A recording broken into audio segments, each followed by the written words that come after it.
Hey guys, it's Ellie. Welcome back to Bite-Sized Book of Mormon. I'm glad to have you with me.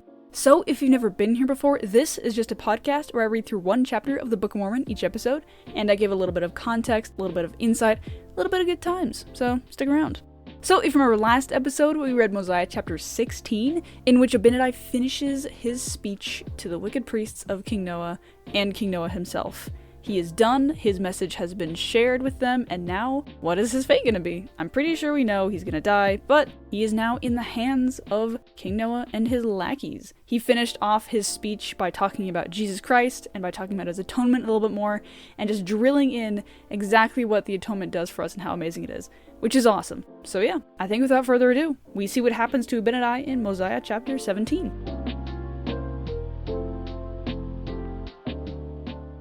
And now it came to pass that when Abinadi had finished these sayings, that the king commanded that the priests should take him and cause that he should be put to death. But there was one among them whose name was Alma, he also being a descendant of Nephi, and he was a young man, and he believed the words which Abinadi had spoken, for he knew concerning the iniquity which Abinadi had testified against them. Therefore he began to plead with the king that he would not be angry with Abinadi, but suffer that he might depart in peace. But the king was more wroth, and caused that Alma should be cast out from among them, and sent his servants after him, that they might slay him. But he fled from before them, and hid himself, that they found him not. And he, being concealed for many days, did write all the words which Abinadi had spoken. So the very reason that we have the last handful of chapters of Abinadi's speech to the wicked priests of King Noah is because one of those so-called wicked priests of King Noah, Alma the Elder, wrote it all down. He believed him. And he was struck by the words of Abinadi, and he was like, yeah, we really are hypocritical. Yeah, this is really iniquity, and we need to not do this anymore. And so when King Noah tells his guards to kill Abinadi, Alma objects and gets kicked out. And now he has people chasing him, trying to kill him. Wow. What I hear a lot about this story is, and this is not a bad thing, is that Abinadi just threw words at the wicked priests of King Noah and then was killed. And maybe for him, that was the end of the story. Maybe he was like, well, I got my message out, it probably didn't affect anything, but I did it, and I fulfilled my promise to God, and now I'm dead. He didn't know the effect that his words had on Alma. He doesn't know that he basically caused the second half of the Book of Mormon to happen, because Alma is such an important figure in the Book of Mormon. The Book of Alma is the longest book by far in the Book of Mormon, and contains such amazing teachings, and that all comes because of Abinadi. Because Abinadi's words struck one person. One person! So I guess the lesson is that if you don't see the change that your words make, you might still be changing people's lives by what you do, even if it's one person. One person is enough. Jesus would have gone through the whole atonement if it were only for one person. And the very fact that Abinadi's words had no effect except for one person, and that one person ended up being the most powerful missionary, and an amazing high priest, and just went on to change the world. And his son, Alma the Younger, also went on to change the world. Abinadi basically unintentionally started like a dynasty of like the coolest missionaries on the planet. How cool is that? So I guess sometimes when you're getting down on yourself, when you aren't seeing the things that you do help people, or when you aren't seeing the things that you do change people's lives, just know that they might be. And even if it's just one person, that is enough. The gospel is individual. The Spirit speaks to us on a personal level. And so this story is a little bit of an example of that in action. The Spirit was working on just Alma the Elder, because God knew that Alma the Elder would be strong enough, would be valiant enough to carry on the cause of truth for generations to come. So even though Abinadi probably died thinking that nothing came of his useless attempt to unveil the hypocrisy that was King Noah and his lackeys, he changed the world. He changed, I don't know, thousands of people's lives by raising up a missionary that helped spread the gospel along the ancient world. So anyways, I guess that's the lesson to be had, is that even though Abinadi probably died thinking he did nothing, thinking that his words hit a wall, they didn't. And they affected one person, and that one person was more than enough. And so even if the good that you do in your life only affects maybe one person, that's more than enough. In fact, even if your work yields nothing, that's more than enough. And it came to pass that the king caused that his guards should surround Abinadi and take him, and they bound him and cast him into prison. And after 3 days, having counseled with his priests, he caused that he should again be brought before him. And he said unto him, Abinadi, we have found an accusation against thee, and thou art worthy of death. For thou hast said that God himself should come down among the children of men, and now for this cause thou shalt be put to death, unless thou wilt recall all the words which thou hast spoken evil concerning me and my people. Abinadi's getting a way out. Noah's like, dude, just say that it was all fake, just recant, and you will be free. And honestly, I would be really tempted by this. Especially thinking in the grand scheme of things. Like, Alma the Elder has already run away from the city. He already believed the words Abinadi said and left. So Abinadi's words have already had their intended effect on their intended target. So he can be like, well, okay, now that, I've spoken everything that had to be spoken, I can just recant and live. I've already convinced one of the wicked priests that they're wicked. That's enough for me. I could just leave. I've done my duty. I've given the message that God intended for me to give. I can go now. I can say, oh, I just pretended, and then leave. How easy would that be? It would be so tempting for me. Especially if I, as a hypothetical Abinadi, knew that Alma the Elder was affected by my words. I'd be like, sweet, I already converted a guy. That's all I wanted. Now I can go home. But no, Abinadi came in knowing that he would die, and he is not about to go back on his word. He made a promise to God. And like I said, he's already been voraciously loyal to that promise that he made with God, because he got his message through. And he is not about to break that covenant with God just so he can go home, because he knows that his soul is saved anyways. It is wild to me how much loyalty and how much trust and how much boldness you have to be like, no, I will not recant. I wasn't lying. And even though I could go home alive tonight, I will not, because that would be breaking my covenant with God. Wow. I imagine Noah would be surprised. I think Noah would have been expecting Abinadi to take the bait. I can't imagine how surprised Noah must have been at the gall of Abinadi. That's a good thing, by the way. Heck, I'm surprised reading it, because I never realized how tempting this out would have been for Abinadi. His word means something, and when he says something, he will not take it back. So if you weren't already convinced of the awesomeness of Abinadi, let this example drill it into your head a little bit more, how awesome Abinadi is. Because he is truly awesome. Now Abinadi said unto him, I say unto you, I will not recall the words which I have spoken unto you concerning this people, for they are true, and that ye may know of their surety, I have suffered myself, that I have fallen into your hands. Yea, and I will suffer even until death, and I will not recall my words, and they shall stand as a testimony against you. And if ye slay me, ye will shed innocent blood, and this shall also stand as a testimony against you at the last day.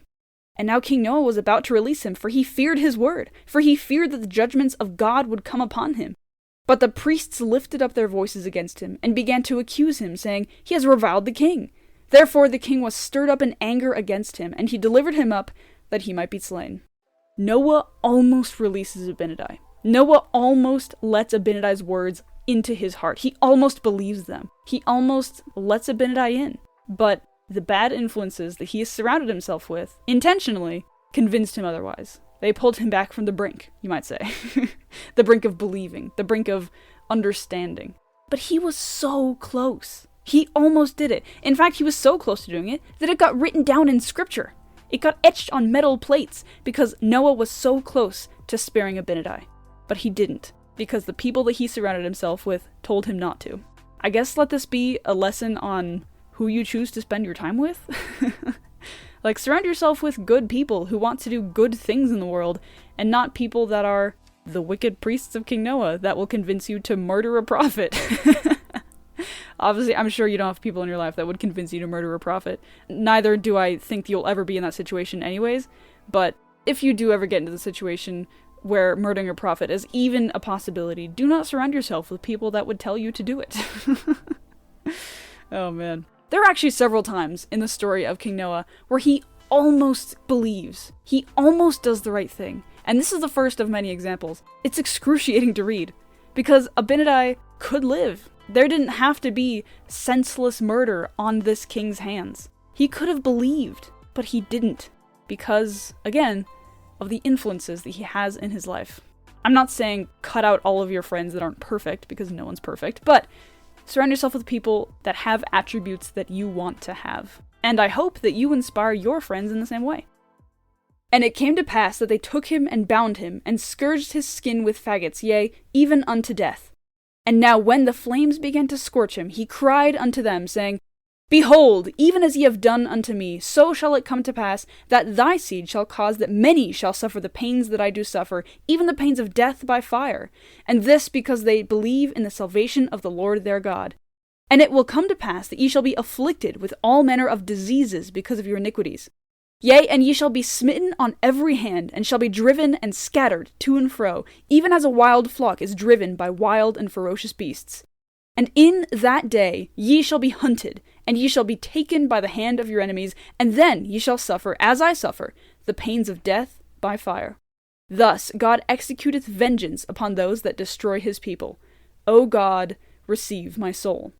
And now, when Abinadi had said these words, he fell, having suffered death by fire, yea, having been put to death because he would not deny the commandments of God, having sealed the truth of his words by his death. If that isn't the most cinematic death in all of Scripture, I disagree with you. Because wow. Oh my goodness. And remember how I mentioned that we should pay attention to prophets' last words? Like the last things that they think are important to get out before they die? This was probably Abinadi's literal last words, because he's actively burning to death as he says them. His last phrase is my favorite. He says, "O God, receive my soul." Dude. He already knows that God is going to receive his soul, but he still asks God, hey, by the way, can you receive my soul, please? I'm gonna die. But I think equally important is the things that he says before that. Like, while he's actively being licked by the flames that he's gonna die by soon, he warns the people. He's like, now that you have killed me, you are going to be killed in the same way. You are going to be inflicted by disease. Your enemies are going to win against you. You will be destroyed. He is explaining what God's vengeance against them is going to be like. And you know what's exciting? We have already seen that exact vengeance in action when we met Limhi chapters and chapters ago. This Abinadi story happened back in time, and Limhi is actually the next king after Noah. And they are enslaved to the Lamanites, and they're helpless. And that is the exact vengeance that Abinadi prophesies here.